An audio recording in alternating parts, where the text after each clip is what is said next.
Boa noite e bem-vindos a mais uma transmissão direta da TV Esposende, Esposende Serviços TV, desde Esposende para este jantar promovido pelo TEM, que é Tendência e Esperança em Movimento, ligado ao CDS, portanto ao Partido Centro Democrático Social, e que estamos desde Esposende, como eu disse, para acompanharmos então agora as intervenções que irão ser feitas principalmente por dois convidados. Estou-me a referir ao Dr. Manuel Monteiro e também ao professor e Dr. Ribeiro e Castro, entre outros que irão falar. Nós temos que desde já agradecer o convite que nos foi formulado para fazermos esta transmissão direta, a importância que tem fazê-lo para que assim possa chegar a todos. Um abraço do tamanho do mundo para todo o mundo, sejam para aqueles que estão fora do país, sejam para aqueles que nos acompanham neste bonito canto que é Portugal. Também para todos aqueles que, estando impossibilitados de sair de casa, terão aqui a oportunidade de acompanhar mais esta transmissão. Queremos agradecer, estamos em diretos também na MEL 680-650, o canal MEL, a quem também agradecemos todas as facilidades que sempre nos concedem, seja a MEL, seja também a SAPO, e por isso não quero mais referi-lo. Dizer também que teremos agradecer também à doutora Odete Costa, a representante, e que no fundo está à frente deste jantar, também o convite, bem como alguns elementos do CDS de Esposende. Mas vamos então acompanhar o que se vai passar e os discursos que vão aqui ser feitos. E temos então Abel Matos Santos, que irá fazer o discurso político da TEM. Mas prometo que não venho fazer nenhuma terapia, muito menos uma psicoterapia aqui hoje a Esposende. Eu quero, antes de mais, cumprimentar todos os presentes, um cumprimento especial, e perdoa-me a mesa, aos organizadores locais, à doutora Odete Costa pelo excelente trabalho, enfim, este toque feminino e belo desta sala diz tudo sobre a sua personalidade, muito obrigado. Ao doutor Francisco Tavares, além de um amigo leal, de facto, uma pessoa que esteve desde a primeira hora na organização também deste evento e da tendência. Ao Sr. Joaquim Escrivães, um homem, um verdadeiro operacional do terreno, uma máquina todo o terreno, como se pode dizer. Agradecer-lhe também, não o estou a ver, mas deve estar alguns aqui na sala.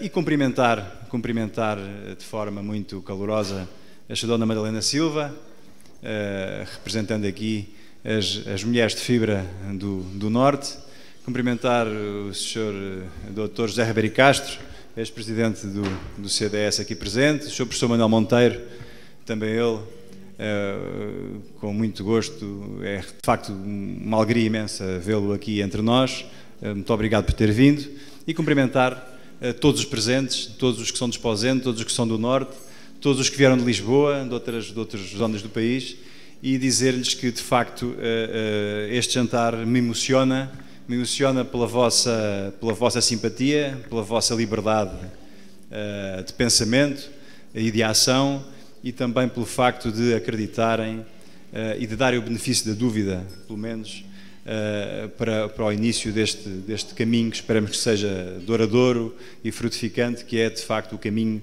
da primeira corrente de opinião dentro do CDS que estamos a formar. E, portanto, tendo já cumprimentado, penso que hoje não me falha aqui ninguém, gostaria de dizer que vim para o Norte ontem com a minha família, com a minha mulher e as minhas filhas e uma tia da minha mulher que me acompanhou, e, de facto, quando se passa ali de Coimbra para cima, os ares começam a mudar e, de facto, o Norte enche-nos o coração de alegria, de simpatia, de bondade, e é com esse espírito que estou aqui hoje, e é com esse espírito e imbuído desse espírito que também nós, na tendência, estamos dentro do CDS. E começo parafraseando uma frase do Dr. Ribeiro e Castro, num célebre discurso que o tornou presidente do partido. E a frase que me ficou é aquela que todos conhecemos, onde ele, com os braços abertos, dizia: somos completamente livres, completamente soltos. E é, de facto, esse espírito e essa ideia de liberdade e de inovação que nos move. O CDS é um partido democrático que não tem donos, é dos seus militantes, é de todos nós, é de todos aqueles que simpatizam com o partido. E aqueles que nos tentam condicionar e que ameaçam os militantes, esses anões da democracia, não nos calarão, não nos condicionarão, porque de facto somos completamente livres, completamente soltos. Não estamos aqui contra ninguém. Estamos aqui a favor dos nossos ideais, dos nossos valores e afirmando aquilo em que acreditamos.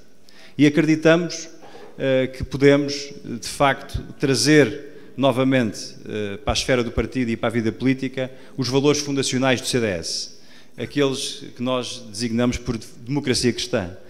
Essa solução social, política, organizacional que nos permitirá a todos viver melhor. É isso que acreditamos. Não podem existir tabus na nossa ação política. Temos de discutir e participar na discussão dos temas, todos os temas, como a Europa, a lusofonia, a indústria, o mundo rural, o emprego e os trabalhadores, a justiça, a segurança social, a saúde, enfim, tudo aquilo que nos diz respeito enquanto povo e nação soberana de 900 anos de história. Temos aqui hoje, como já referi, dois ex-presidentes do CDS, Manuel Monteiro e Ribeiro Castro. Oferecemos também a todos, têm nas vossas mesas, um livro da autoria do professor Adriano Moreira, que ele escreveu em 1987 e que nós recuperamos, porque achamos que, de facto, estes conceitos de ideologia política estão atuais. Aquilo que Adriano Moreira compilou nesse livrinho que têm convosco é de uma atualidade avassaladora e é por isso que nós achamos que devíamos recuperar. Também aqui invocamos duas mulheres que representam de algum modo aquilo que é a fibra do CDS, Raquel Macedo e Madalena Silva. E é esta capacidade de agregar, de unir, de juntar todos, de somar, que nos move. E é isso que queremos fazer, mobilizar em torno da defesa inigualável e inalienável dos nossos valores e dos nossos princípios. A defesa da vida, desde a concepção até à morte natural, estando na primeira linha da defesa das questões essenciais, que são essenciais para todos nós, seres humanos, e para a nossa sociedade. A defesa da família como núcleo base de estruturação da sociedade. O olhar e o foco no humanismo personalista de inspiração cristã, preocupando-nos com o nosso semelhante, com cada um de nós, nas suas características únicas e irrepetíveis, criando condições para que todos, sem exceção, se possam realizar nas suas vidas. Conosco não existe um pragmatismo vazio, um pragmatismo oco, sem doutrina, um pragmatismo perigoso, porque se orienta ao sabor do vento e de acordo com as circunstâncias. Não é isto que nós queremos. Aliás, rejeitamo-lo completamente. O que nós queremos mesmo é um pragmatismo assente na doutrina, um pragmatismo refletido e pensado e assente na democracia cristã, para podermos ser pragmáticos na ação, mas eficazes e, de facto, olhando a pessoa.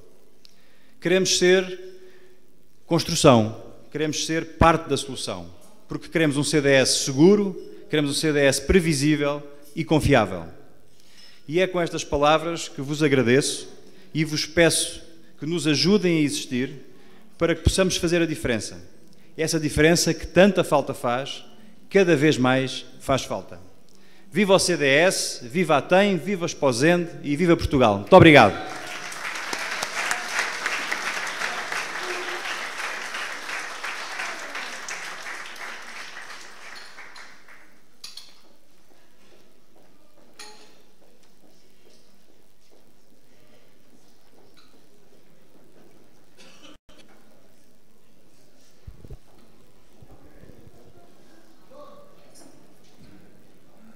Continuamos com esta transmissão direta desde Exposende, um jantar da tendência Esperança em Movimento do CDS, e agora iremos... E muito bem, após este excelente discurso que a todos nos vai enchendo o coração, a verdade é que o que nos traz aqui, das diferentes razões, a maior delas, com certeza, ouvir o professor Manuel Monteiro, ex-líder do CDS, que fez pelo país, que tanto fez por esta região, e que certamente hoje nos vai trazer coisas novas e nos vai deixar a todos a pensar. Muito obrigado.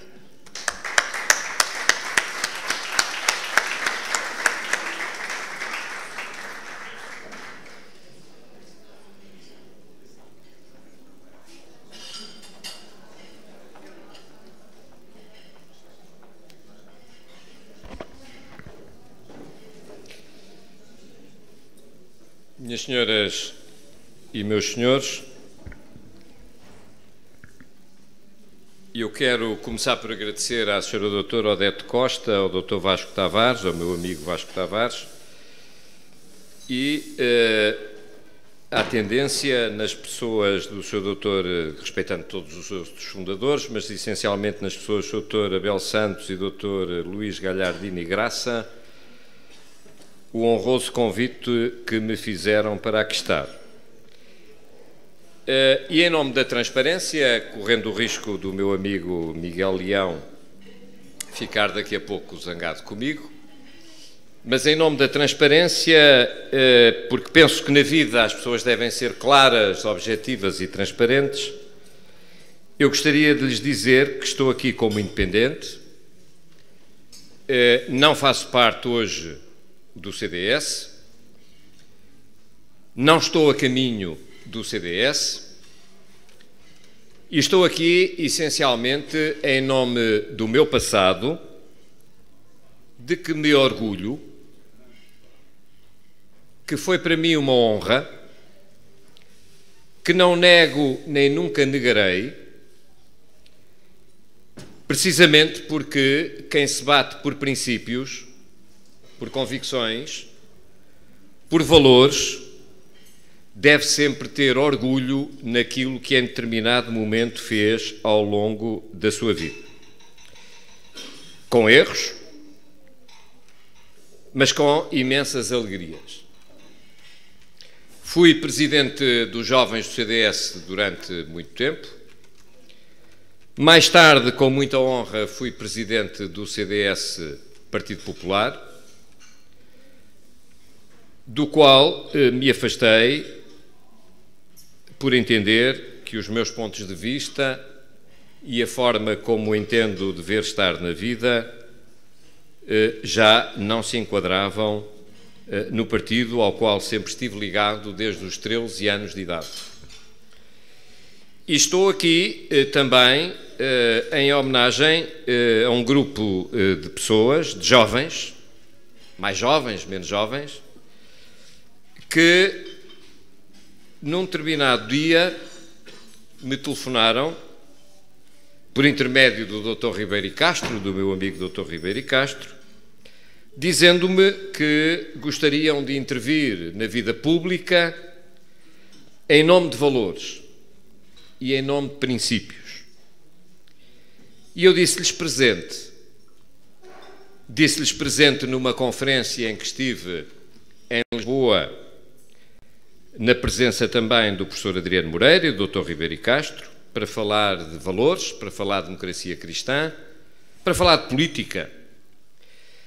E disse ao Dr. Vasco Tavares e à Dra. Odete Costa, presente, como independente, que sou, respeitando, como é óbvio, todos aqueles que aqui se encontram e que, com honra, são do CDS.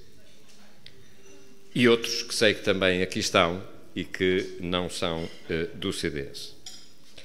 Eu estou hoje, como sabem, completamente afastado da vida partidária, o que não significa que queira estar afastado da vida política.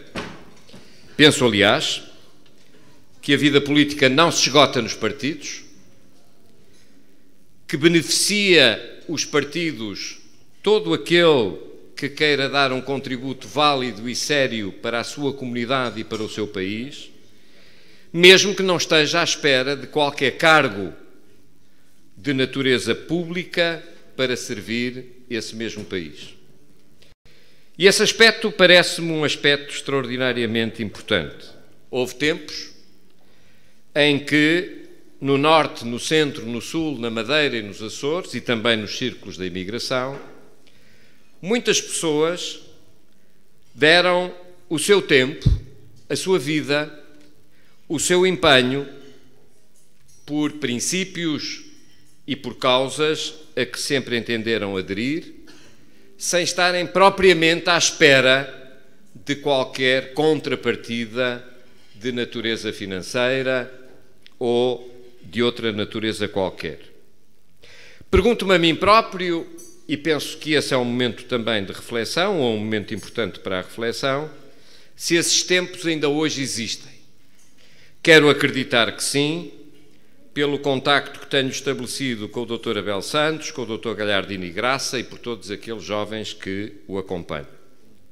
E quero acreditar que estas pessoas que, para azar dos seus pecados, me têm convidado para estar com eles, que acreditam que o país vale a pena e que esse país, a que chamamos Portugal com muito orgulho, merece que a ele nos dediquemos com todo o empenho. Eu gostava de lhes dizer, de uma forma muito simbólica, o seguinte. Hoje, antes de vir para aqui, verifiquei que mais uma jovem portuguesa, com 13 anos, se tinha autoflagelado em função de um jogo chamado Baleia qualquer coisa, que anda pela internet.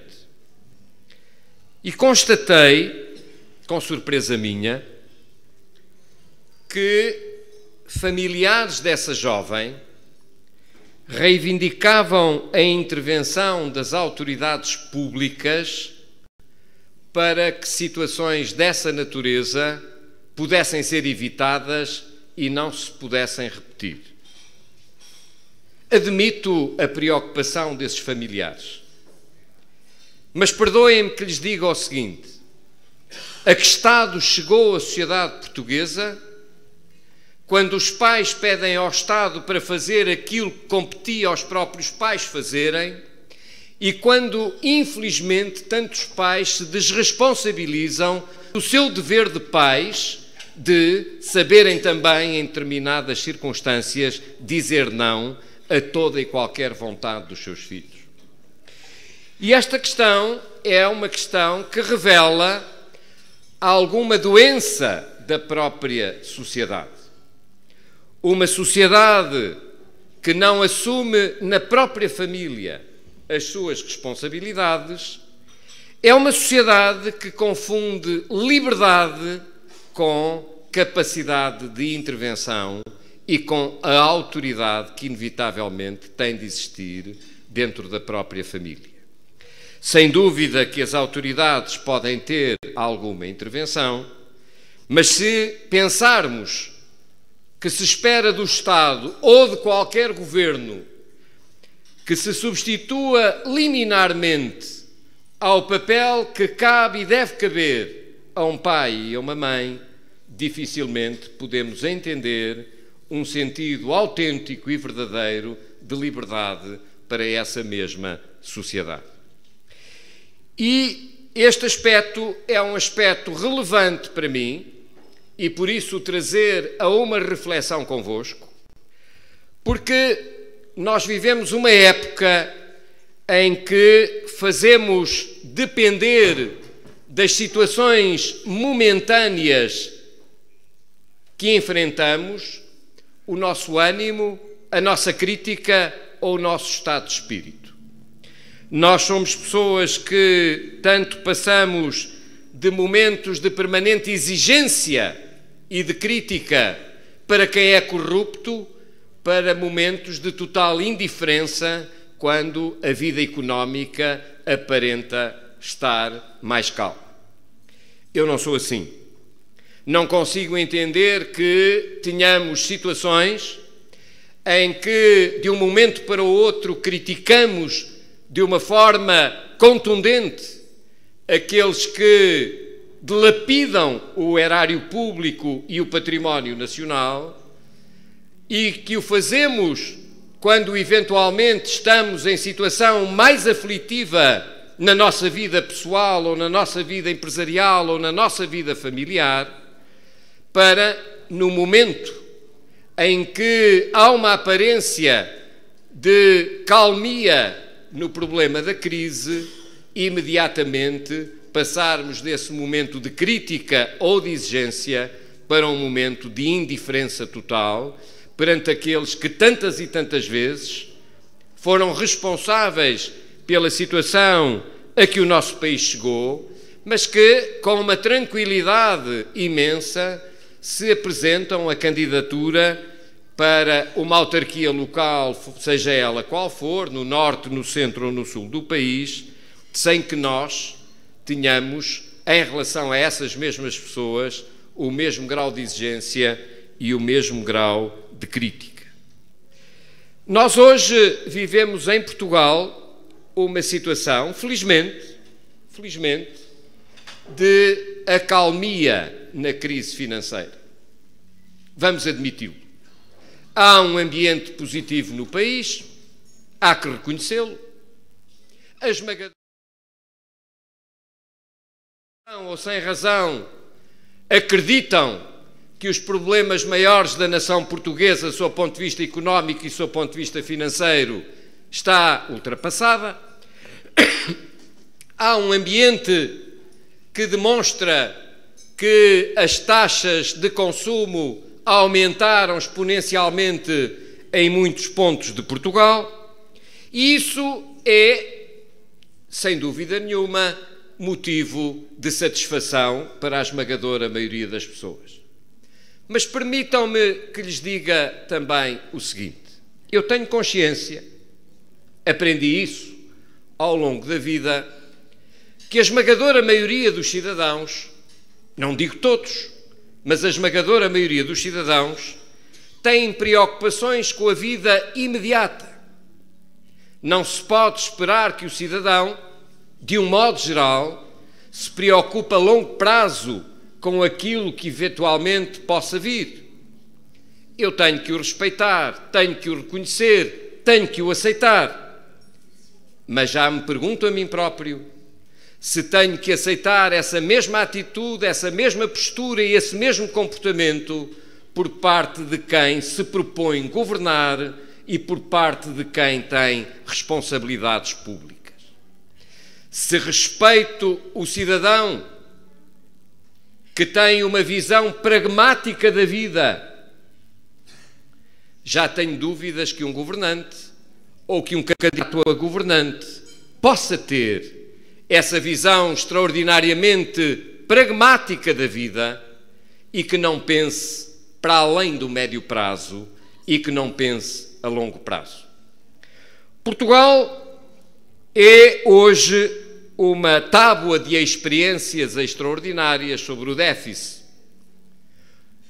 O déficit diminuiu, sem dúvida alguma que há sinais positivos na economia portuguesa, aparentes ou reais o futuro dirá, e nós temos, pragmaticamente, que estar satisfeitos com a satisfação que perspassa um pouco pela esmagadora maioria do país. Não há a menor dúvida sobre isso.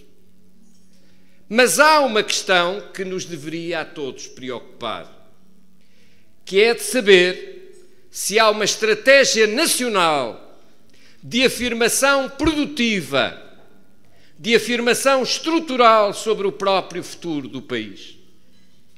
Portugal, com todos os seus êxitos, foi um país que em determinados momentos se habituou a viver de pequenos sucessos.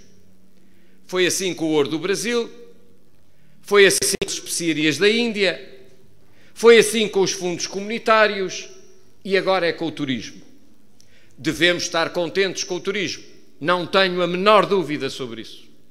Devemos estar felizes por ter tantas e tantas pessoas que nos procuram e que contribuem para o crescimento do nosso PIB, não tenho a menor dúvida sobre isso. Mas já tenho dúvidas que a capacidade de afirmação de um país dependa exclusivamente de situações pontuais, independentemente do seu tempo de duração, e que um país possa querer sobreviver e afirmar-se num mundo global e competitivo sem uma estratégia clara, concertada, de afirmação económica duradoura e sustentável. E isso não vejo fazer. Não vejo o Governo fazer e não vejo uma parte substancial da oposição fazer. O que é que eu vejo? Eu vejo políticos transformados em gestores de tarefas. Eu vejo políticos apenas preocupados com o soundbite. Eu vejo políticos apenas preocupados com a eleição imediata. Eu vejo políticos apenas preocupados em responder ao jornalista e à pergunta do dia. Eu não vejo políticos com uma visão nacional, preocupados em saber se o país continuará a ter capacidade de afirmação económica, de afirmação social e de afirmação política para além deles próprios. Um político que considera que uma instituição é importante apenas no momento em que é líder dessa instituição, mesmo que essa instituição seja um governo, não é um político com pé grande. É um político com um pé muito pequeno. E essa questão é uma questão relevante, porque há um debate nacional, tenho dito, e perdoem-me que o repita, há um debate nacional que nós temos com coragem de saber fazer.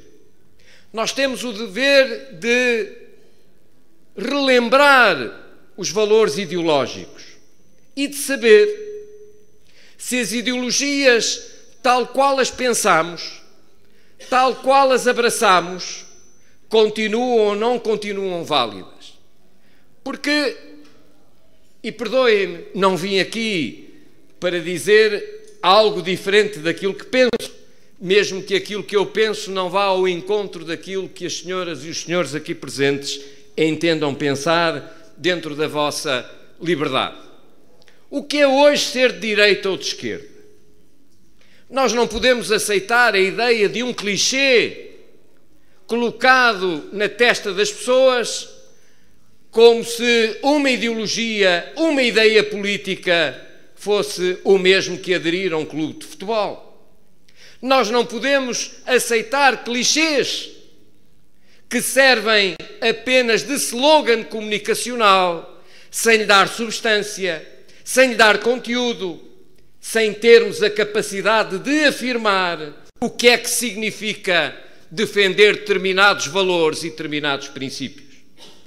Eu sempre me identifiquei, sem qualquer problema, como um cristão e como um democrata, como um conservador.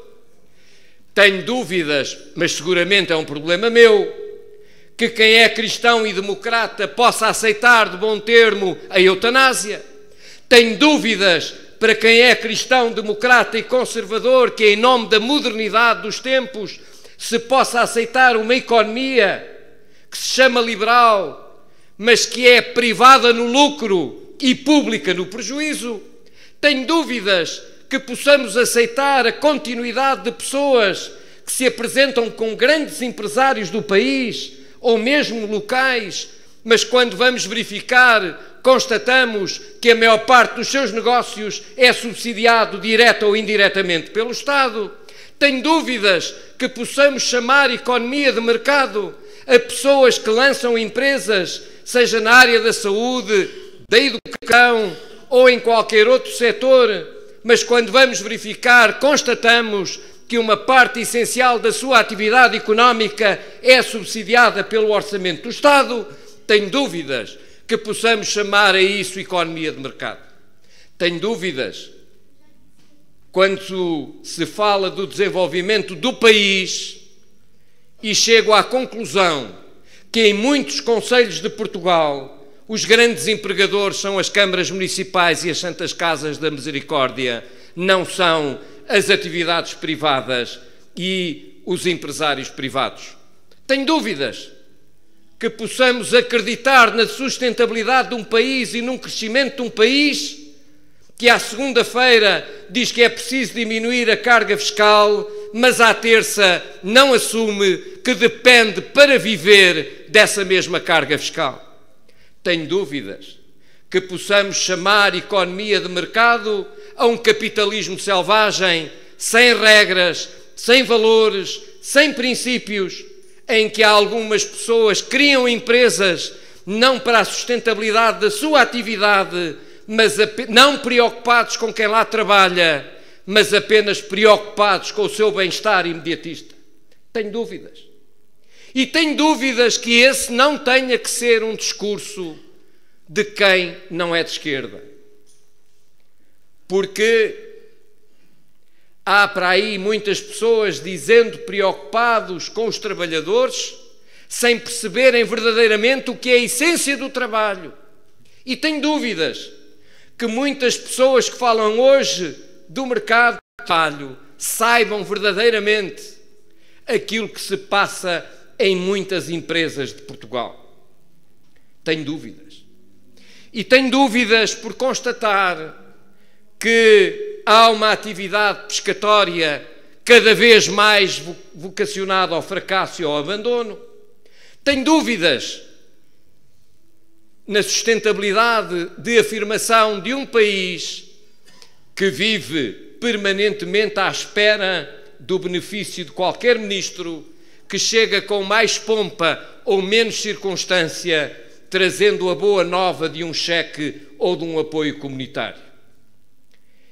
E essas são preocupações de quem, como eu, um português, que não é candidato a nada, que não está a caminho de nada, que não tenciona candidatar-se a nada, mas que é um português preocupado com o seu próprio país, que lutou pelo país, que continuará a lutar pelo país, porque não são os cargos de natureza partidária que determinam o nosso apelo e o nosso apego a uma causa nacional.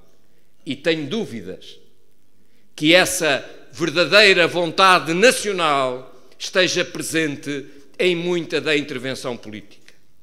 E é nesse contexto que reflito muito sobre a situação da União Europeia. Em determinada altura, com todo o respeito, dizia-se que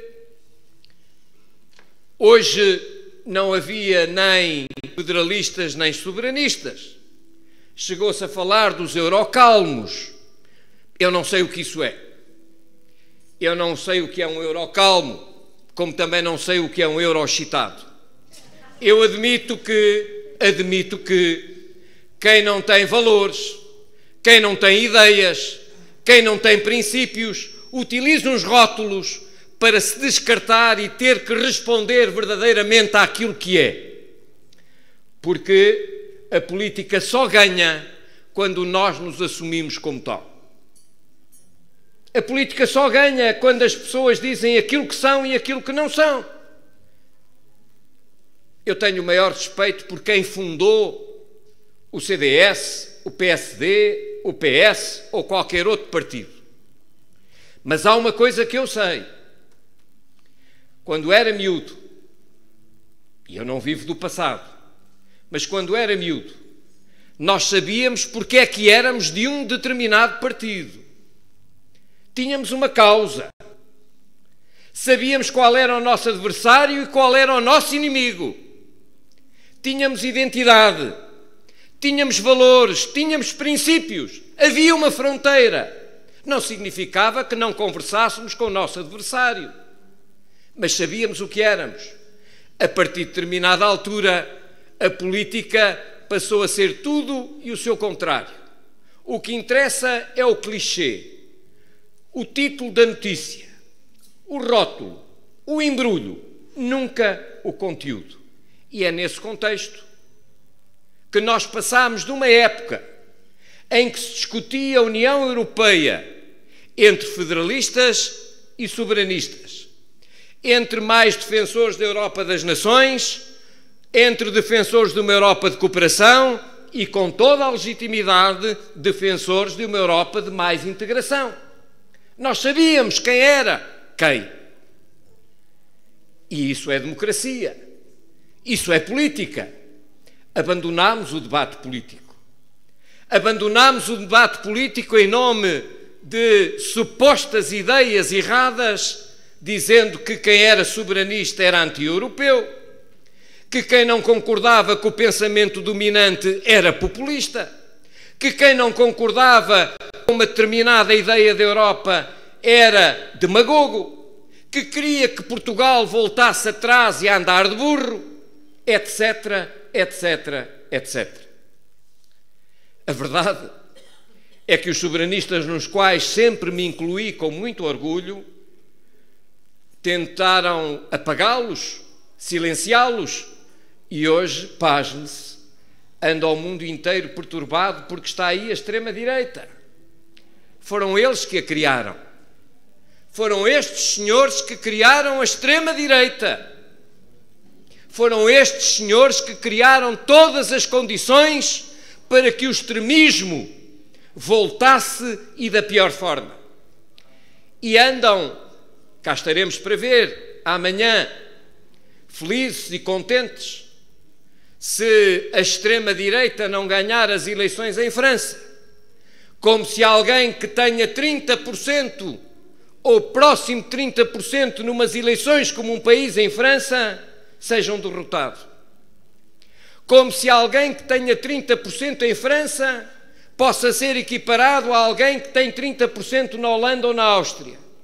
Mas o que eles não dizem, o que eles não respondem, o que eles não pensam é quais as causas que levam a que cidadãos votem nos ditos partidos extremistas. Há dias assisti ao presidente da Câmara Municipal da cidade onde vivo, socialista, dizer algo que, confesso, jamais pensei ouvir da boca de um dirigente do Partido Socialista, que por acaso foi chefe de gabinete do engenheiro Sócrates, embora goste de apagar um pouco essa passagem do seu currículo, vá-se lá saber porquê. Mas, dizia ele, quem vota na extrema-direita em França são as pessoas que não sabem ler nem escrever. Quem vota nos movimentos extremistas são as pessoas de classe social mais baixa. Nunca pensei ver uma pessoa de esquerda desqualificar as pessoas de classe social mais baixa. Nunca pensei ver uma pessoa de esquerda considerar que aqueles cidadãos, quando votavam à esquerda, eram cidadãos dignos e cidadãos capazes. Agora que não votam na esquerda, são pessoas desqualificadas, impreparadas e sem o mínimo de noção sobre aquilo que estão a fazer.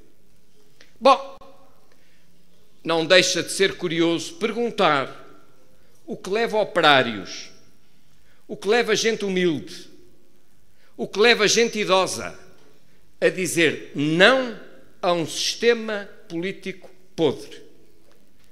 E isto não é debatido. E quem tem a ousadia de levantar este problema é imediatamente rotulado de populista, de demagogo ou de extremista. Como não sou candidato a nada, como não estou em trânsito para coisíssima nenhuma, tenho a liberdade de dizer o que penso, independentemente das opiniões que possam ter sobre aquilo que eu penso. E estas questões são questões de uma preocupação total sobre o futuro da União Europeia. Porquê? Desapareceu o debate político. De que nos falam hoje ao nível da União Europeia? Não é de economia, é de economês. Porque eu recordo-me de quando a economia era uma ciência humana, preocupada e voltada para as pessoas. Hoje a economia é uma ciência voltada para a lógica puramente financeira especulativa. E esse discurso não pode ser apenas um discurso da esquerda. Quem é cristão e quem é democrata tem que ter a coragem de dizer não a pessoas que no plano especulativo não se preocupam minimamente em levar à falência empresas e em lançar no desemprego milhares e milhares e milhares e milhares de cidadãos. É essa questão é uma questão fulcral no debate político da atualidade. Eu sei, ou julgo saber, porque é que muitas pessoas que pensam como eu não o dizem. Estão prisioneiras de um sistema que lhes paga o salário. Estão prisioneiras do sistema que lhes paga a avença. Estão prisioneiras do sistema que lhes permite ter um determinado tipo de vida. E por isso se calam, por isso vergam, por isso recuam, por isso não são livres. E o problema das democracias é cada vez mais um problema de liberdade, de combate pela liberdade. Nós vivemos hoje um sistema de liberdade formal e aparente, não de liberdade real. Quem é contra o aborto tem que estar calado. Quem é contra a eutanásia tem que estar calado. Quem não é favorável à adoção por casais do mesmo sexo tem que estar calado. Quem não concorda com o pensamento politicamente correto tem que estar calado. E isso leva a que as pessoas se perguntem: que democracia é esta, em que alguns têm a carta e a licença de falar e outros simplesmente têm de estar silenciados? Mais do que isso, o sistema, na sua imensa habilidade, licencia também aqueles a quem autoriza a dizer mal do próprio sistema. Ou seja, há uns que têm licença para falar e há outros que têm licença para criticar. Mas só os que têm licença para criticar é que podem verdadeiramente criticar. Porquê? Porque estão controlados, estão dominados, estão no bolso desse próprio sistema que lhes paga para poderem dizer aquilo que o sistema lhes permite dizer. Ora, uma sociedade em que temos estes dois pesos e estas duas medidas não é uma sociedade livre. E o grande combate, Sr. Dr. Abel Santos e Sr. Dr. Galhardini Graça, para mim, é de novo o combate pela liberdade. O combate pela liberdade voltou a ser um combate fulcral para aqueles que se bateram pela liberdade de dizer não ao comunismo, para aqueles que, a seguir ao 25 de Abril, lutaram pela defesa da propriedade privada. Hoje é o combate pela liberdade de pensamento e é o combate pela liberdade de afirmação livre e com respeito da opinião dos outros desse mesmo pensamento. Nós não podemos ser estigmatizados por pensar de forma diferente. Nós não podemos ser estigmatizados por considerar que aquilo que é a defesa de valores naturais e essenciais ao ser humano, só por esse facto são pessoas que devem ser relegadas para plano secundário. E porquê é que não se fala disto? Estes são problemas fulcrais e essenciais na sociedade. Há hoje uma maioria silenciosa, cada vez maior, a caminho do abstencionismo, descontente com o sistema, porque se sentem simplesmente afastados desse mesmo sistema e se sente simplesmente... Este é um amigo, Este é um amigo.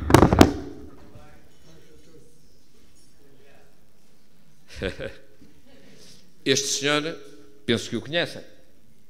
É o Sérgio.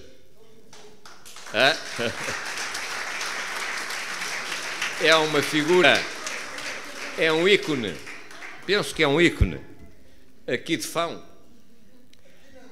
Aqui não, lá, aqui é Esposende, claro, ele é muito cioso, Fão é Fão, Esposende é Esposende. Ainda é o mesmo conselho, que eu saiba. Mas que tem é um ícone, é uma figura ímpar, que eu conheci há muitos anos atrás e com quem fui à pesca também. Pescámos pouco nesse dia. Pois é. O peixe era bom. Não sei onde é que o comprou depois, mas de qualquer forma tenho que reconhecer que o peixe era bom. Não ouvi.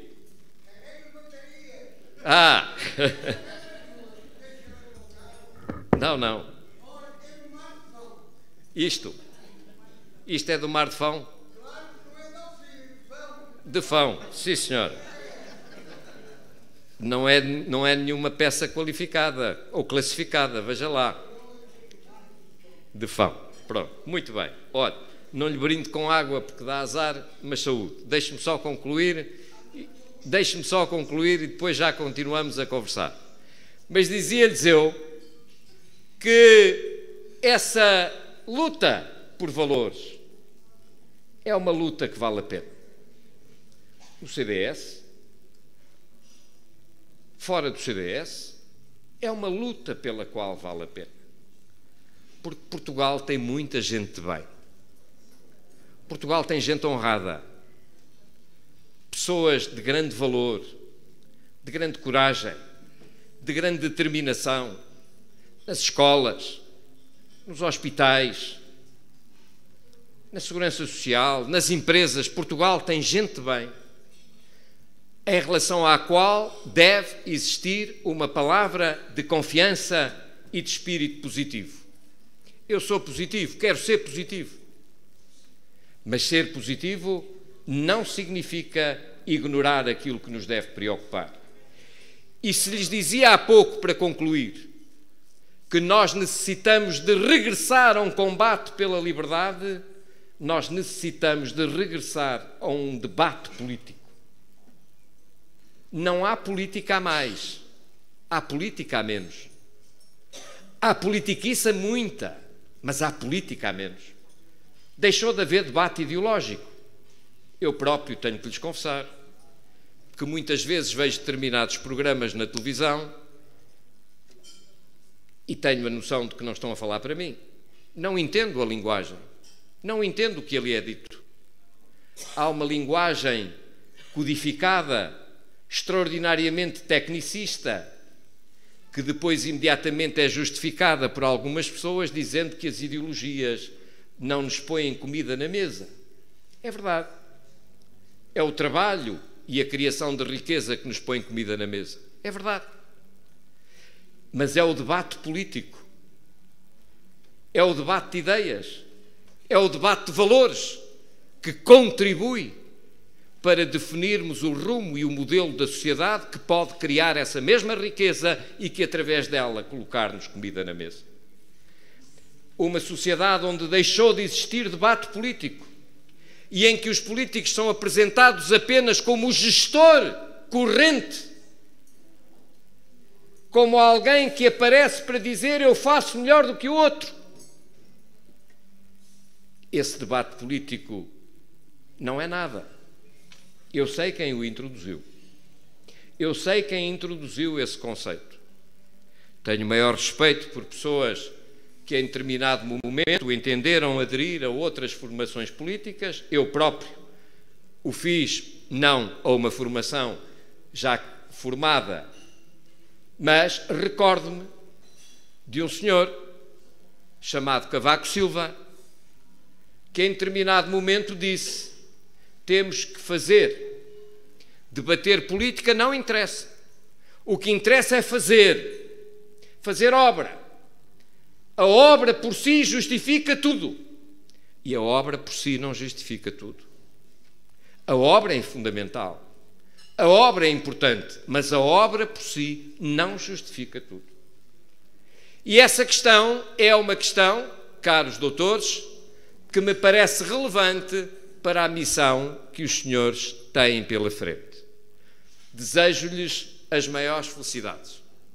Como lhes disse, tenho o maior gosto em estar convosco e tenho o maior empenho em que tenham sucesso. Esse sucesso não significará que tenha que os acompanhar permanentemente nos jantares e nas vossas reuniões, porque, compreenderão, eu tenho muito gosto em participar em eventos evocativos de muitas outras coisas que eu respeito, mas essa é a vossa luta, não é a minha. E, independentemente de essa ser a vossa luta e não ser a minha, eu desejo-lhes com muita sinceridade e do fundo do coração que possam triunfar, não contra ninguém, apoiando quem está, seguramente que sim, mas procurando influenciar pela positiva ideias e valores que são fundamentais para o retorno da política com um P muito grande a nível nacional. Tenho muita honra e muito orgulho de estar aqui no Conselho de Esposende. É o Conselho onde pela primeira vez em miúdo vi o mar. Eu vivia em Vieira do Minho, também aqui no Distrito de Braga, e foi este concelho onde pela primeira vez vim à praia. E, portanto, é um concelho ao qual sempre me senti muito ligado. Não tanto, obviamente, quanto outras pessoas que aqui se encontram, mas é um concelho que sempre me disse muito. E, portanto, tenho muito gosto em estar convosco, tive muito gosto em estar convosco, desejo-vos as maiores felicidades e agora vamos ouvir, penso que o Dr. Ribeiro Castro, que é bem mais importante do que eu, porque as palavras dele são seguramente muito mais relevantes do que as minhas. Muito obrigado.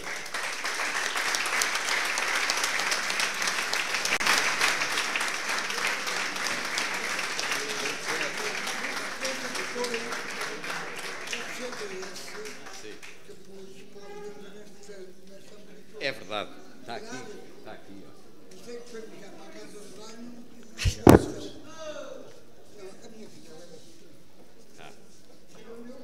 Gostamos de cima, Manuel Monteiro.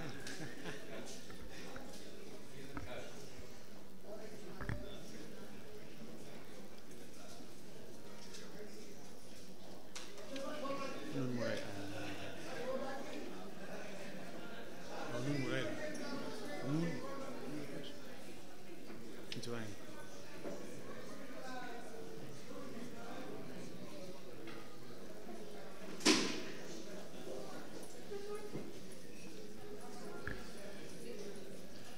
Muito bem.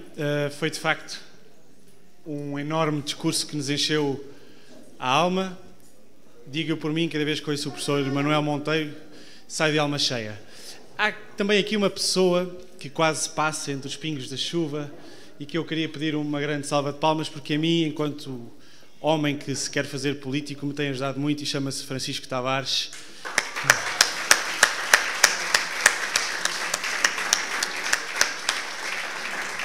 Foi um homem que recebeu a tendência no primeiro momento aqui em cima e tem feito a tendência a crescer dentro do partido, fora do partido, e assim espero que continue. Muito obrigado, Francisco. E agora, Dr. Ribeiro Castro, o professor Manuel Monteiro, são dois homens que encheram a política nacional, que fizeram de Portugal um país melhor, mas também Adriano Moreira foi um homem que nos deu muito e continua a dar. E em sua representação temos hoje aqui a enorme graça de ter o Nuno Moreira, seu filho, a quem pedia que aqui viesse dar-nos umas palavras em nome do seu pai.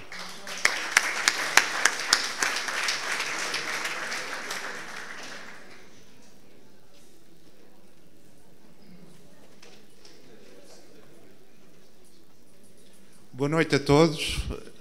Eu queria, em primeiro lugar, agradecer à TEM este convite para estar aqui presente, que aceitei de imediato, e queria agradecer em especial à doutora Odete Costa por esta iniciativa e de estar aqui presente, que gosto muito, e muito obrigado, para também conhecer melhor o Norte, as pessoas do Norte, que também a mim me diz muito. O meu pai não pôde estar cá presente, mas é evidente que não esqueceu a homenagem organizada pela TEM a 25 de março passado. Agradeço a todos, manda cumprimentos a todos. Eu queria acrescentar, para além desse testemunho da homenagem ao meu pai, explicar o que eu acho, que desengane-se quem pensa que a TEM, portanto o Movimento Tendência, Esperança e Movimento, nasceu para dividir, para destruir, para se opor. Até podemos ver que pelas suas iniciativas a TEM tem demonstrado sempre que está a par dos objetivos definidos pelo CDS e pela direção do partido. Podemos lembrar o primeiro debate, por exemplo, sobre as melhores práticas autárquicas, em que também tive a honra de ser convidado pelos fundadores da TEM para moderar um dos painéis. Temos de seguida que eu acho inovador, que é homenagear as pessoas em vida e não depois de mortas, que foi precisamente a homenagem aos antigos líderes do CDS-PP, onde teve o meu pai, o professor Manuel Monteiro, o professor José Riri Parreira e Castro. Por outro lado, não podemos esquecer também o que eu pensei. Portanto, antes de vir para este jantar, o dia e o mês em que nós estamos a fazer este jantar, na véspera do Dia da Mãe. O mês de Maria. Por isso eu pedia uma salva de palmas a todas as mães presentes, às futuras mães e às ausentes, porque são muito sábias. São muito sábias as palavras que eu sempre ouvi dizer: quem tem mãe tem tudo, quem não tem mãe não tem nada, ou a mãe só há uma. Uma salva de palmas para todas as mães.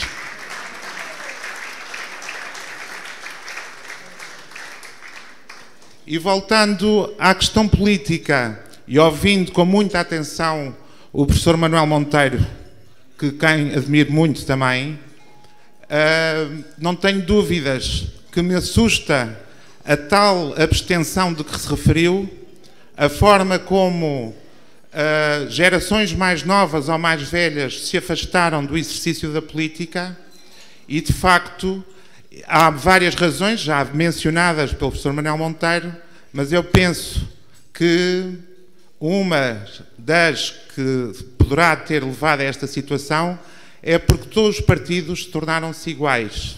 Precisamente, não defendem valores, não fazem debate ideológico e, portanto, com certeza que num conjunto de pessoas que fazem a abstenção um número grave para a nossa democracia, poderão se identificar precisamente nos valores que são defendidos pelo CDS, a democracia cristã.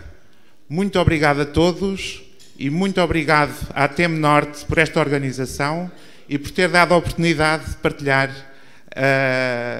ou dar este meu testemunho. Muito obrigado a todos.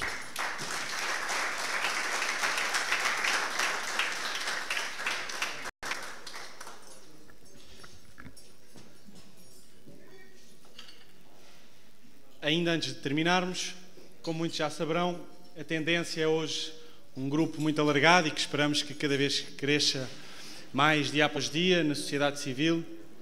E duas pessoas tiveram a ousadia de a fundar, o Dr. Abel Matos Santos, que já hoje aqui tivemos a graça de o ouvir, e temos agora também a graça, uma vez mais, de ouvir o Dr. Luís Galhardini Graça. Muito obrigado.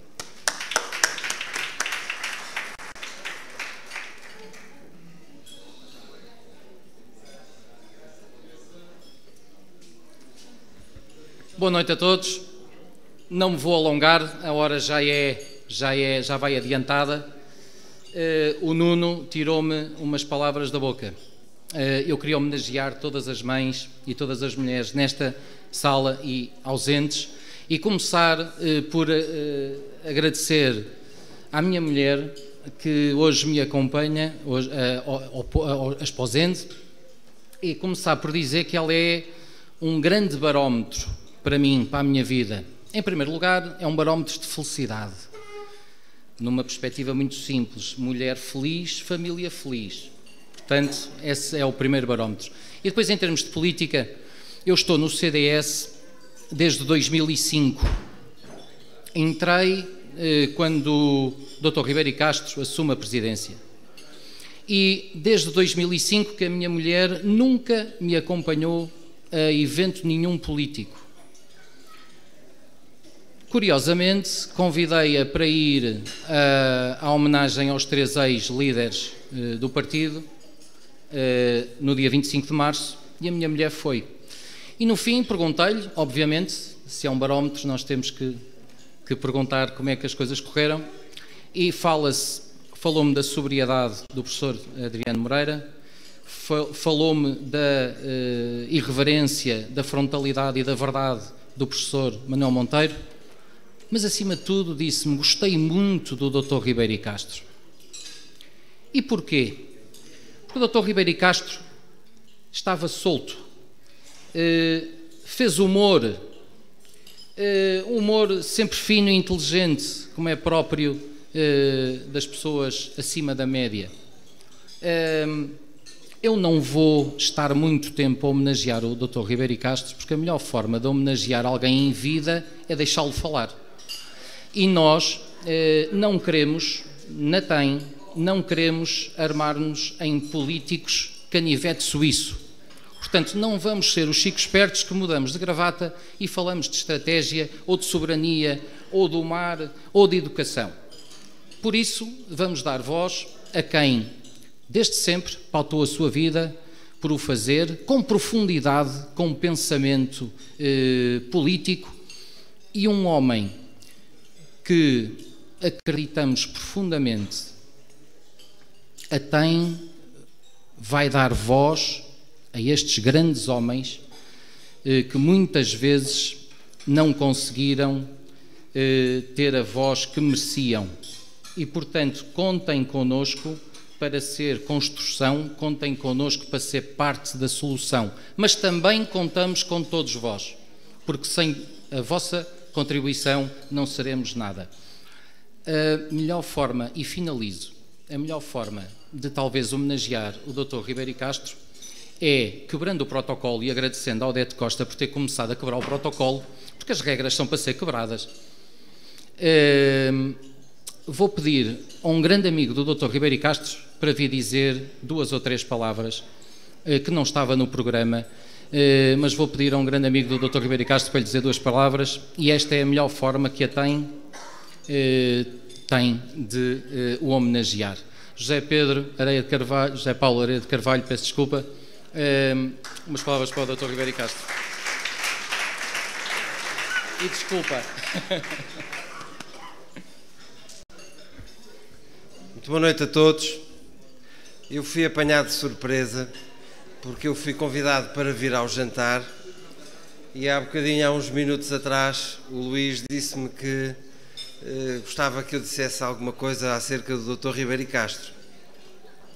E eu nem sequer tinha caneta nem papel para poder alinhavar umas ideias. Portanto, isto vai ser o improviso total e absoluto, e a melhor maneira de não dizer disparates é falar pouco e ser rápido. Enfim, eu gostava de ter preparado umas ideias para dizer aqui acerca do Dr. José Ribeiro e Castro. O Dr. José Ribeiro e Castro foi presidente do CDS durante 2 anos e eu tive a honra de integrar a sua direção nacional. O Dr. Ribeiro e Castro ganhou um congresso dizendo aquilo que já aqui foi dito: eu estou aqui completamente livre e completamente solto, não tenho tropas, mas se quiserem, se gostarem da minha moção, eu estou disponível. E ganhou. Ganhou num congresso onde se discutiu muito, de forma livre, educada e elevada, e de facto foi um congresso bonito. Foi presidente do partido apenas 2 anos, mas deixou uma grande marca no CDS.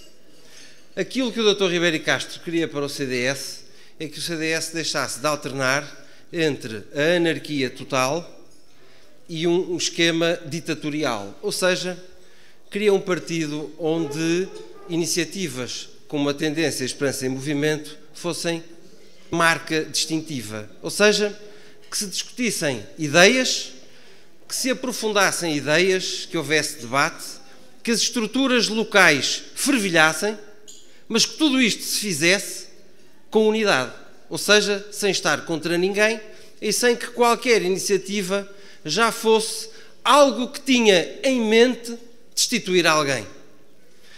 Infelizmente só foi presidente do partido durante 2 anos e acho que vir aqui a Esposende a mim traz-me uma grande recordação, porque o encerramento da campanha das diretas foi precisamente aqui na Quinta da Malafaia, cheia de gente, diga-se, numa festa lindíssima.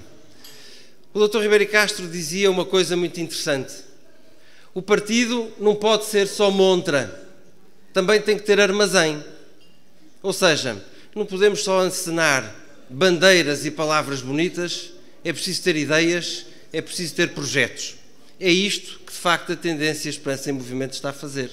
Construir. Se, de facto, lhe tivessem dado tempo, tal e qual como construiu o Conselho Económico e Social do CDS, o CDS, ao fim de algum tempo, ia ter um plano de governo para mudar o país. Enfim, não houve tempo, foi outro o destino.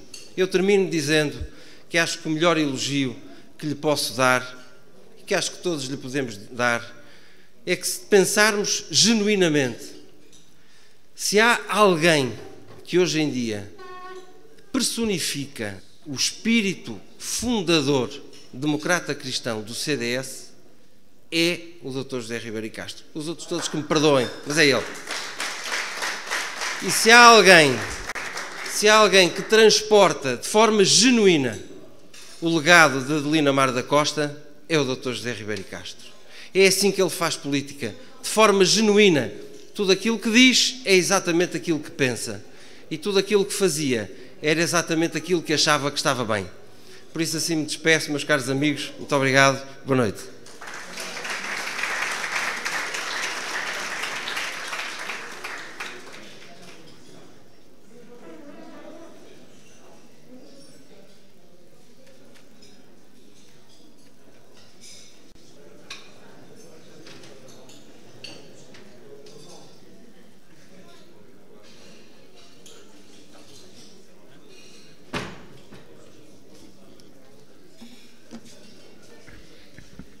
Depois, se pudesse trazer um copo de água, agradecia, está bem. Bom, muito boa noite a todos.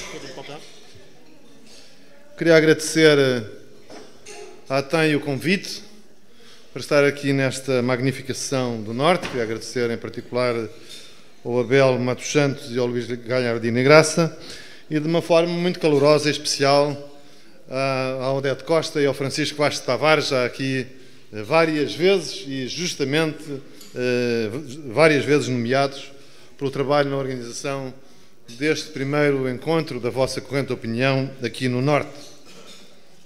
Queria manifestar a minha alegria por estar aqui com o Manuel Monteiro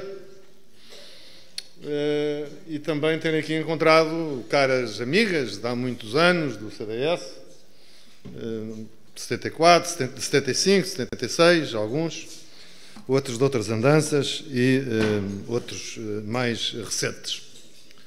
E uma vez que estamos numa iniciativa, para todos os efeitos, é do CDS, eu queria começar por prestar as minhas homenagens a um militante nosso que faleceu, o Dr. António Pires de Lima pai. Tivemos essa notícia hoje, ele estava doente já há algum tempo. Também pai de um dirigente do nosso partido, o António Pires de Lima filho. Foi um grande advogado, colaborou com o partido em alguns momentos, foi um grande bastonário, que deixou uma grande referência na classe, como todos os advogados certamente recordam, e queria, portanto, pedir-vos que fizéssemos um minuto de silêncio em sua memória.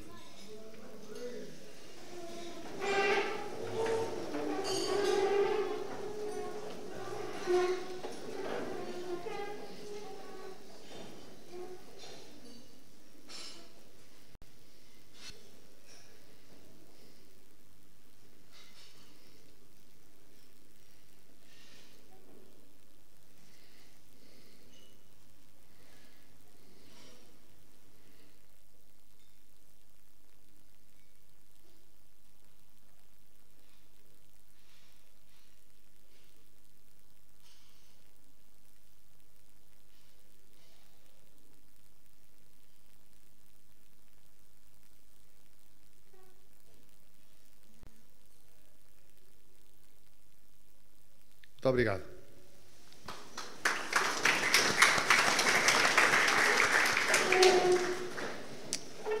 Eu hoje tinha pensado em falar-vos em dois ângulos, face aos problemas da nossa sociedade e do nosso país, dois ângulos de como eu vejo o partido de que precisamos, o partido que queremos. E eu creio que nós precisamos de um partido reformista e de um partido de referência. E vou apresentar três linhas em que eu creio que é importante um partido reformista e três exemplos que põem em evidência como precisamos de um partido de referência. Infelizmente, enfim, os problemas são tantos que poderia apresentar muitos mais, mas comecemos por estas que são questões essenciais. Em primeiro lugar, a reforma eleitoral, a reforma do sistema eleitoral. Eu creio que nós devemos ser campeões e liderar a reforma do sistema eleitoral que devolva a democracia à cidadania. Eu já não posso ouvir mais aqueles debates na noite eleitoral, as pessoas a chorarem lágrimas de crocodilo pela abstenção que aumentou e que as pessoas estão descontentes e que as pessoas não acreditam e depois passam-se os anos e ninguém faz nada para mudar. E as soluções são conhecidas. Apenas não mudam porque os diretórios bloquearam o sistema e o instrumentalizam. E impedem, aliás, muitas vezes os militantes de participar e escolher os candidatos que desejariam. E o sistema está mal para toda a gente, está mal para o país, está mal para os cidadãos, mas está bem para quem manda nele. Para quem nomeia os seus impedidos, para quem nomeia os seus enviados, para quem colabora na manipulação sistemática das decisões. E esta é a primeira reforma que está adiada há 20 anos. É impressionante, há 20 anos, 5 legislaturas completas, cada legislatura são 4 anos, em rigor foram mais porque houve legislaturas mais curtas, 5 legislaturas completas em que não foi feito nada. Fez o mais difícil, que é a revisão constitucional. Em 1997 fez-se uma revisão constitucional que permite uma revisão ampla do sistema eleitoral. Nomeadamente, é possível introduzir a reforma que eu defendo e amadureci nesse sentido, que é adaptada do sistema alemão, que é um sistema que funciona, não é nenhuma aldrabice, não é nenhuma fantasia, e que é um sistema que concilia a representação proporcional, justa, com a eleição uninominal de metade dos deputados. E este simples facto de os deputados serem escolhidos individualmente muda por completo a cultura do sistema. E muda para melhor o próprio funcionamento dos partidos. Porque deixa de ser possível manipulá-los e manipular o sistema e a escolha dos cidadãos como hoje é possível. Como é que esse sistema funciona? Imaginemos que aqui no Minho, Braga e Viana eram um círculo único e que elegiam no seu conjunto 18 deputados. Então, havia um círculo regional que elegeria 9 deputados em lista plurinominal e haveria 9 círculos uninominais na região do Minho, mais ou menos com a mesma dimensão. Cada eleitor tem 2 votos. Vota no deputado que gosta e vota no partido que quer.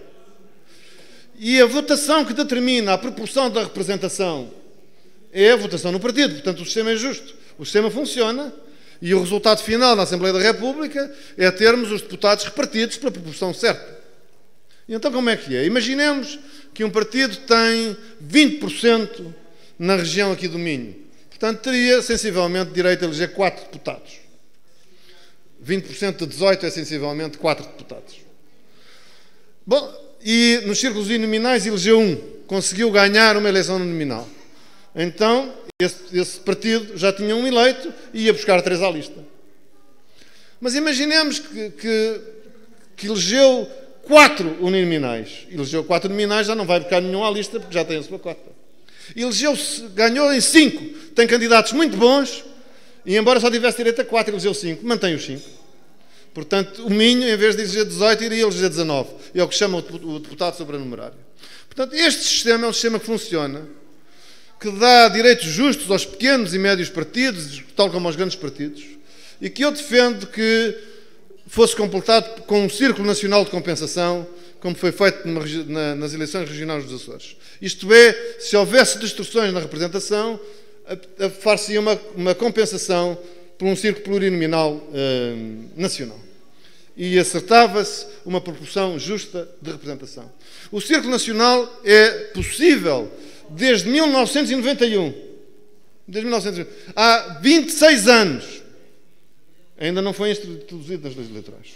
Nós temos que resolver isto. Nós temos que acabar com uma política de mentiras. E se há um problema seríssimo de afastamento da cidadania e da democracia, nós temos que o resolver e temos que ser nós, campeões da cidadania, a fazer essa reforma. Segundo, a questão também tem muito a ver connosco, os democratas cristãos, a subsidiariedade e a proximidade. E nós temos uma reforma adiada há 40 anos, a outra era há 20, esta é há 40, que é a descentralização. A descentralização está encravada, está adiada, foram prometidas as regiões, nós tínhamos os distritos e hoje não temos nenhuma coisa nem outra. Vivemos num país absurdo desde 1976. Quem ler a Constituição, o que é que lê? Existem as regiões administrativas e não existem. Foram extintos os distritos e eles continuaram. E não temos nada. Portanto, o país perdeu malha intermédia da sua administração e isso, na minha avaliação, tem uma influência determinante na perda do interior crescente e na desertificação do país. Nós, nos últimos 40 anos, temos feito o contrário do que os reis fizeram. Os reis povoaram Portugal e nós andamos a despovoá-lo. E isto tem que acabar. Ainda esta semana e a outra foi uma cena por causa da agência da Caixa Geral de Depósitos em Almeida. E antes foi a Caixa, e antes o Tribunal, e antes mais não sei o quê. Quer dizer, o país, há regiões do país em que só falta nomear quem é que lá vai apagar a luz, porque, de facto, qualquer dia não vive lá ninguém. E não é possível resolver estes problemas sem uma política de território, sem nós estabilizarmos esta malha intermédia da nossa administração pública. E enfim, eu conheço a história, ela podia ter sido feita, o governo da AD, de Sá Carneiro e Freixo do Amaral tiveram na pronta, se Freixo do Amaral não tem saído no final de 1982, provavelmente ela teria sido feita, porque leis estavam prontas. Depois Cavaco Silva teve-a praticamente pronta com o ministro Valente Oliveira, não a fez, depois o dossiê foi politizado e encravou num referendo. No referendo de 1997, 98, agora não me recordo. Isto não tem que ser aquele modelo, mas tem que se resolver o problema.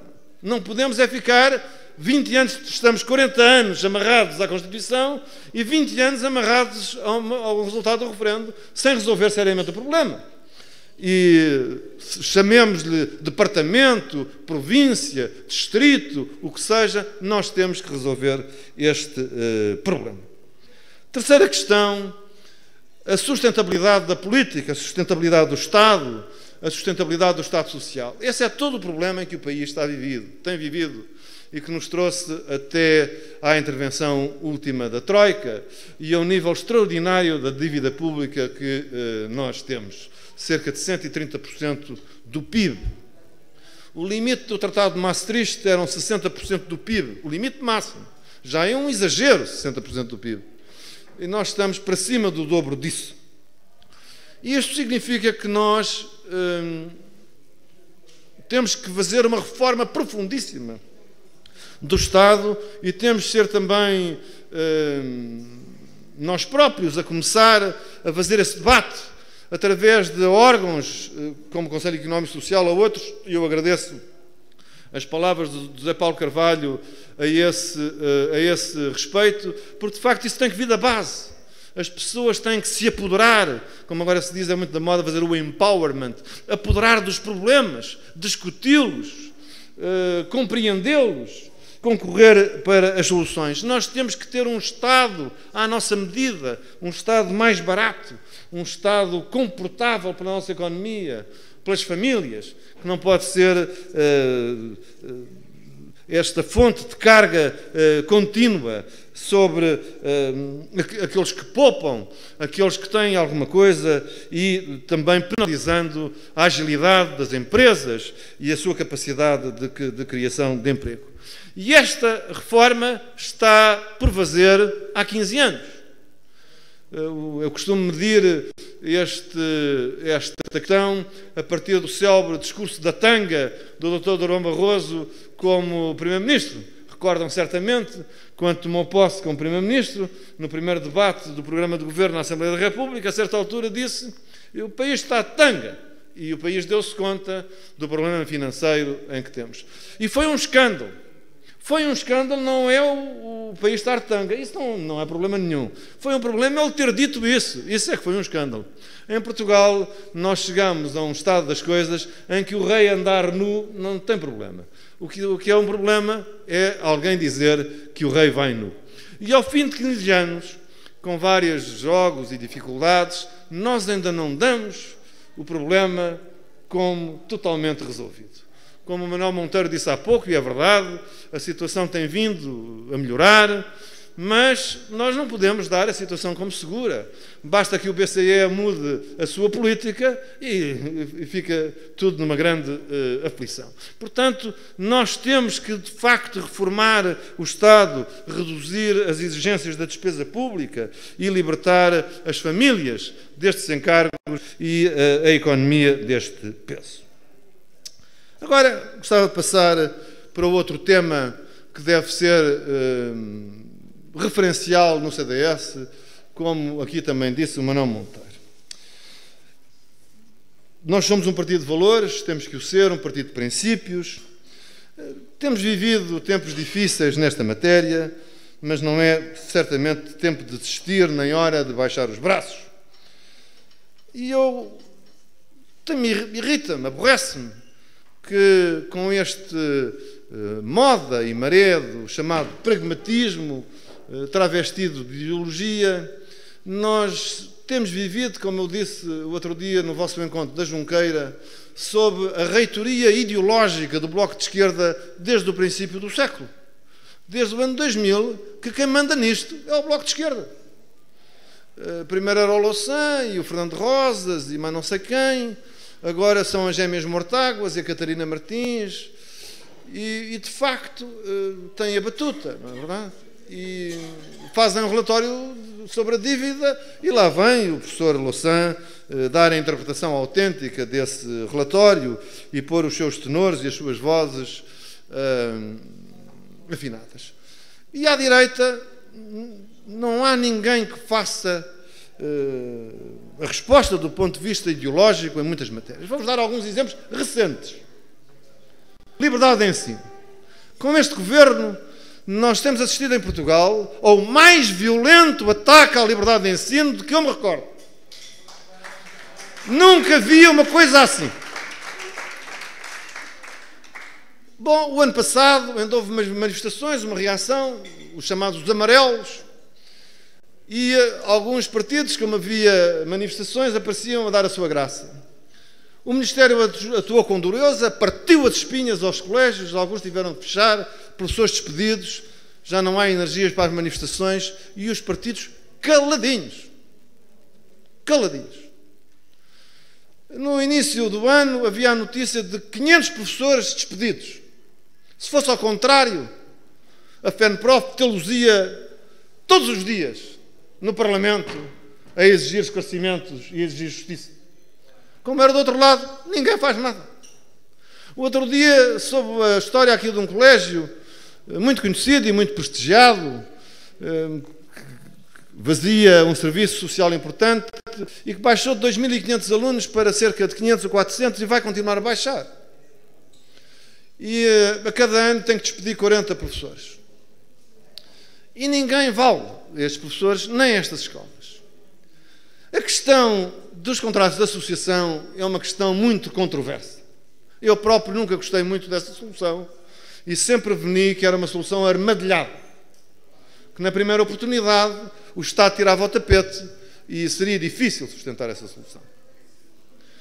Mas, para quem segue este debate de liberdade de ensino desde a Constituição, desde a Constituinte, sabe que a questão não é o contrato de associação em si mesmo, é a liberdade de ensino. É responder a esta questão. O ensino é da competência do Estado ou o ensino é da responsabilidade das famílias? A educação. Quem é que tem a responsabilidade principal? É a 5 de outubro, é o Ministério ou são as famílias? Se são as famílias, elas têm que ter a possibilidade de escolher. O sistema só é livre e só vai a conta das famílias se as famílias tiverem a possibilidade de escolher. E esta é a questão. E portanto os contratos de associação foram, nestes vários debates que tem havido ao longo das décadas, uma solução de compromisso. Não era a solução ideal, mas era uma solução de compromisso. E, portanto, se o Ministério entendia pôr termo a ela, tinha a obrigação de abrir outras hipóteses, como o cheque-ensino, que nós sempre defendemos. E há várias formas de o fazer. Mas ninguém fala neste assunto. Portanto, nós entregamos os pontos e nós precisamos de deputados, nós precisamos de dirigentes que conduzam esta batalha e que não se rendam, repito, ao maior ataque que eu me recordo da 5 de outubro contra a liberdade de ensino em Portugal. Eu sei que é um debate difícil, mas os partidos servem para isso. Os partidos servem para lutar em função de valores e de ideais e não para se acomodar. Outro, nós vivemos em tempos de grandes mudanças e modernidade. E eu hoje vi,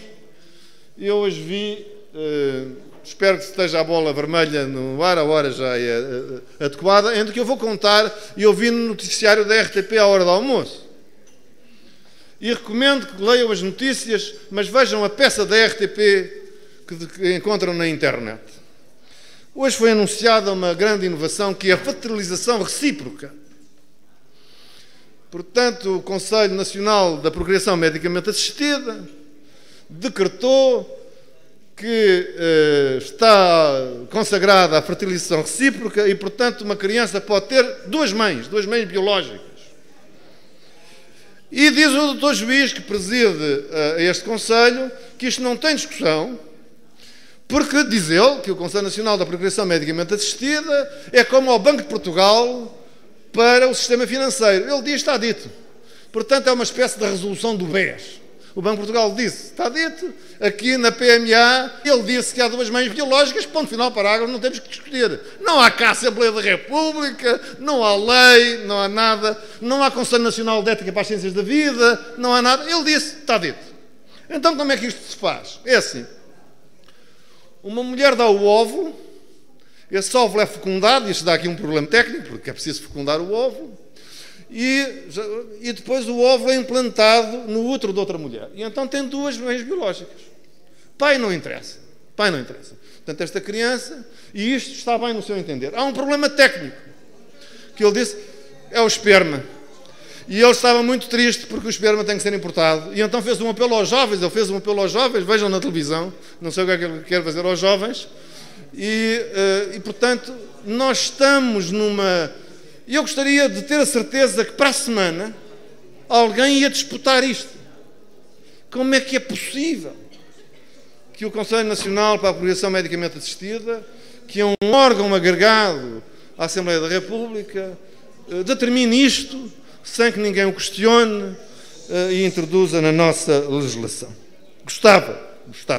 Mas creio que estas questões têm que ser debatidas e discutidas com os cidadãos. São questões que têm a ver com a concepção de civilização e de sociedade a que pertencemos. E por último, a eutanásia já aqui referido. Há dias saiu um artigo do Bernardo Sacadura, que eu felicito, que está aqui, cuja leitura eu recomendo. O artigo chama-se Tenha Cuidado, a sua passividade pode matar.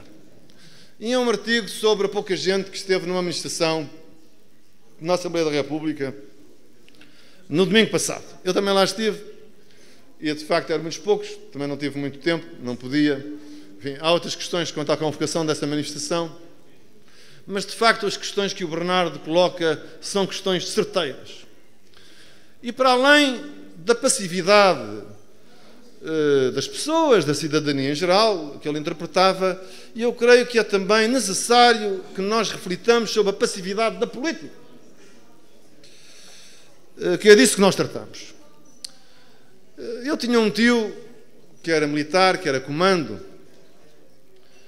gostava muito desse tio, e nos anos 60 ele tinha um samba, havia um samba de que ele gostava muito.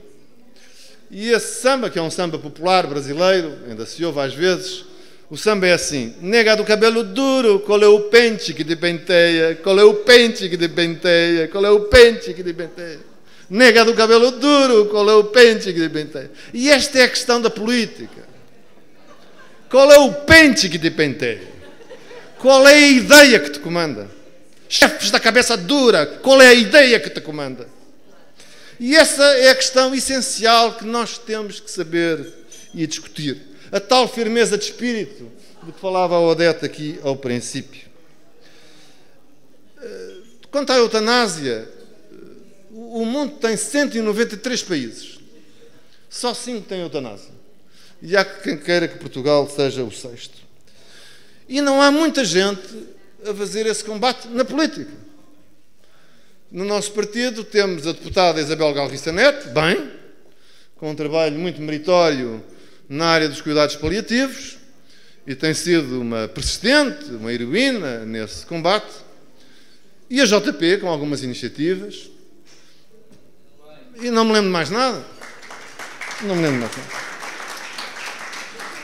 Porque a questão da eutanásia não é apenas uma questão de cuidados paliativos, é muito importante,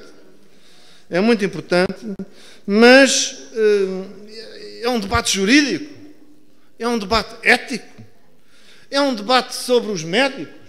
Então nós queremos transformar o Sistema Nacional de Saúde num matadouro?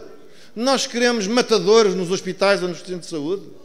Nós queremos sujeitar os médicos e os profissionais de saúde a terem que executar pessoas em vez de salvar vidas, que é porque eles são treinados? Então nós não ouvimos 4, 5 ex-bastonários a protestarem e não há nenhum político que reaja em defesa da classe médica. Nós temos que desmascarar o discurso pianinho de quem traz esta questão, que está carregado de mentiras e sabe perfeitamente que vai colocar o país numa rampa sempre a piorar. Alguém tem que questionar na Europa o que se passa na Holanda, o que se passa na Bélgica, o que se passa no Luxemburgo. E é preciso desmascarar o que está aí a ser dito quanto a que é só doentes terminais com sofrimento enorme e nos últimos tempos. Não é assim. Isso é mentira. E há relatórios médicos feitos e é preciso fazer esse debate. Surpreende-me, aliás, surpreendi-me que a Comissão Nacional do Partido Socialista votou por amplíssima maioria o apoio à lei da eutanásia. Estava lá o Sr. Primeiro-Ministro, que votou a favor. E no debate quinzenal a seguir, ninguém lhe perguntou sobre isso. Já sei que vão dizer, são coisas diferentes. São coisas, uma é ser secretário-geral do PS, outra coisa é ser Primeiro-Ministro. Então, mas ele não é o responsável pelo Sistema Nacional de Saúde? Ele não tem que ser interrogado sobre o que vai fazer no Sistema Nacional de Saúde? Bom, e ainda por cima, esta decisão do Partido Socialista foi ilustrada com uma fotografia de 2 deputadas, uma selfie, muito sorridentes, encantadas que tinha passado esta decisão. Está aí no Facebook para quem quiser ver. E são estas coisas que é necessário fazer. E são nestes temas e noutros que nós precisamos de um partido de referência. Um partido que seja capaz das reformas, mas seja capaz de defesas e das batalhas que necessitam coragem e capacidade de afirmação, onde se debatem questões de valores. Nisto vão pergunta-se sempre, mas qual é o caminho? Temos de saber qual é o caminho, porque senão não podemos fazer. Qual é o caminho? Não se preocupem com isso. Chega a haver uma fonte. A água nasce na nascente e descobre o seu caminho. Não andou lá ninguém com uma enxada a abrir o caminho para a água. A água sai da nascente e descobre livremente o seu caminho, até ao ribeiro, até ao rio, até à foz. Portanto, o que é necessário na política é que nós sejamos capazes de fazer das nossas ideias, dos nossos projetos, dos nossos propósitos, uma fonte contínua. E regar com isso o ambiente político e social que nos rodeia. Viva Portugal!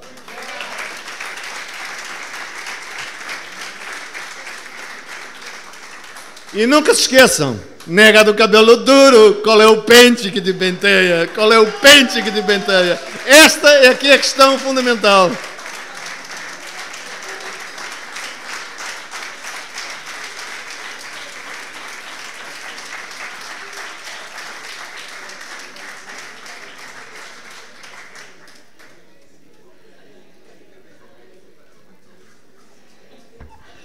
Vou dar só uns minutinhos para nós, talvez segundos minutinhos não, para terminarmos. Antes de terminarmos, queria dizer só mesmo umas palavrinhas. Antes de mais, tenho aqui estes livrinhos que vão ser oferecidos aos empregados que cá estiveram a servir-nos durante esta noite. Para eles, uma salva de palmas. Porque é evidente que eles estão a cumprir um serviço, estão a cumprir o seu trabalho, mas o sorriso e a gentileza e o gosto com que nos trataram esta noite também deve ser sempre recordado e, portanto, isto é para os empregados da estalagem Zende. E mesmo para finalizar, e isto aqui talvez não é a parte mais elegante, mas é necessária, quem ainda não pagou o jantar não saia sem pagar. Não se esqueçam, porque uma das queixas que as pessoas têm é que os partidos não são bons pagadores. Nós somos, tem muito bons de contas. E, portanto, ninguém se esqueça de não acertar aquilo que tem que ser acertado. Estamos, então, a chegar ao fim desta transmissão. Agradecendo todos aqueles que nos acompanharam e foram milhares que não só aqui na zona de Esposende, em Portugal, mas por todo o mundo. Um grande e forte abraço especial também para os nossos imigrantes e não podemos esquecer também, amanhã temos o Dia da Mãe aqui em Portugal. Portanto, para todas as mães do mundo e para aqueles que ainda têm a sorte de ter a mãe presente todos os dias. Então, um beijo especial para todas as mães e também não posso esquecer aqueles que estão impossibilitados de sair de casa, então poderão nos acompanhar aqui através da TV Esposende, sejam as informações, as notícias, como as transmissões. Desejar então a todos um bom fim de semana, uma boa noite, boa tarde ou bom dia, conforme o local onde nos estejam a ver. E foi para nós um prazer muito grande de estar aqui a fazer-lhe companhia durante estas quase 2 horas. O jantar da Tendência Esperança em Movimento do CDS, a quem nós também agradecemos ter nos convidado. Um abraço, bom fim de semana e um bom dia também para todas as mães.